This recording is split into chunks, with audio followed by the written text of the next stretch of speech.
Hello, my dear students. This is Abhishek Mishra, Faculty of Social Studies at Mount Litra Z School, Jhansi. In this video, I am going to teach you Class 10th History, Chapter number 2, Nationalism in India. So, in my last video, we had already studied about the Salt March, and that was the first step that Mahatma Gandhi took to break the rules that were made by the Britishers. That's why this movement was known as Civil Disobedience Movement. So here we are going to study about the different strands of that civil disobedience movement. What was the meaning of the civil disobedience movement for the business class people, for the poor people, etc., etc. So let's start. Let us now look at the different social groups that participated in the civil disobedience movement. Why did they join the movement? What were their ideals? And what did Swaraj mean to them? So the movements that were started by Mahatma Gandhi, if you will say non-cooperation or civil disobedience, people participated in these movement because of their own notions. They had different perception and they took the meaning of the movements that were started by Mahatma Gandhi in their own way. So here we will look. In the countryside, rich peasant communities like the Patidars of Gujarat and the Jats of Uttar Pradesh were active in the movement. Being producers of commercial crops, they were very hard hit by the trade depression and the falling prices. As their cash income disappeared, they found it impossible to pay the government's revenue demand. Though India was facing an economic depression in our country, but still the Britishers were urging Indians to pay tax. So the business class people, those who were producing the commercial crops, they were very hardly hit by this economic depression. And the refusal of the government to reduce the revenue demand led to widespread resentment. These rich peasants became enthusiastic supporters of the civil disobedience movement. So the motive that was of the business class people, that was to reduce the demand of the revenue that was raised by the Britishers. That's why they took participation in the civil disobedience movement, organizing their communities and at times forcing reluctant members to participate in the boycott programs.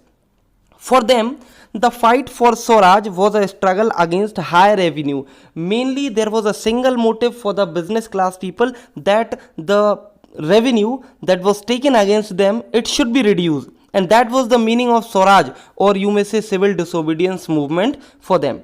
But they were deeply disappointed when the movement was called off in 1931 without the revenue rates being revised. So when the movement was restarted in 1932, many of them refused to participate. That was a major drawback of Mahatma Gandhi. When the movement took some violent steps, that movement was called off by Mahatma Gandhi. Business class was hoping that somehow, some way, the reduction in revenue will be done. But without reduction, when the movement was called off in 1931, so they didn't participate in the movement when again it was started in 1932. Now moving further, the poor peasantry. Now we will look the interest of the poor peasantry, why they participated in the civil disobedience movement.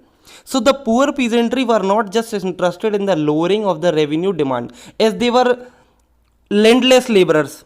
So for them, there was nothing like revenue. So they didn't participate in the civil disobedience movement for lowering the revenue demand. Many of them were small tenants cultivating land that they had rented from landlords. As the depression continued and cash incomes dwindled, the small tenants found it difficult to pay their rent. They wanted the unpaid rent to the landlord to be remitted. They joined a variety of radical movements, often led by socialists and communists. Apprehensive of raising issues that might upset the rich peasant and landlord, the Congress was unwilling to support no rent campaign in most places. Congress was not supporting the poor people because Congress knew that if they will support poor, somehow it will depress the rich section of the society. So as Congress was much apprehensive just because of these rich people, they didn't support the poor people. Now coming to the next topic, the business classes, or those who were the industrialists in our country. So what was the meaning of the civil disobedience movement for them? So during the First World War, Indian merchant and industrialists had made huge profit and become powerful. The profit that were made by them just because the Britishers were busy in fighting the war. Britishers were busy in fighting the war, so Indian industrialists took the advantage in their production. Keen on expanding their business, they reacted against colonial policies that restricted business activities. They wanted protection against import of foreign goods and a rupee sterling foreign exchange ratio that would discharge import. To organize business interests, they formed the Indian Industrial and Commercial Congress in 1920. Most of the time, this question comes in your very short answer, that Indian Industrial and Commercial Congress was set up in 1920, and the Federation of the Indian Chamber of Commerce and Industries FICCI in 1927. So this also comes in your very short answer, the full form of FICCI and when it was established. So the full form of FICCI was Federation of the Indian Chamber of Commerce and Industries, that was established in 1927, while IICC, Indian Industrial Commercial Congress, so that was established in 1920. Why these two organizations were established? Just to protect the business classes and to give them a fixed rupee sterling exchange. Led by prominent industrialists like Purushottam Thakur Das and G.D. Birla, the industrialists attacked colonial control over the Indian economy and supported the civil disobedience movement when it was first launched. So these commercial classes like Purushottam Thakur Das and G.D. Birla, they wanted to earn more money. They wanted to earn more income, so they participated in the civil disobedience movement so that no restriction will be imposed on their trade. They gave financial assistance and refused to buy or sell imported goods.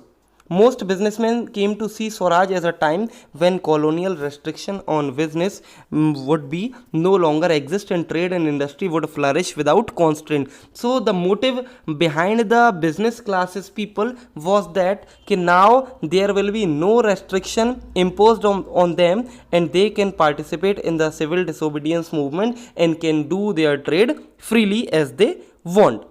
Now, rest of the topics I will cover in my next video. Till then, thank you, goodbye, God bless all.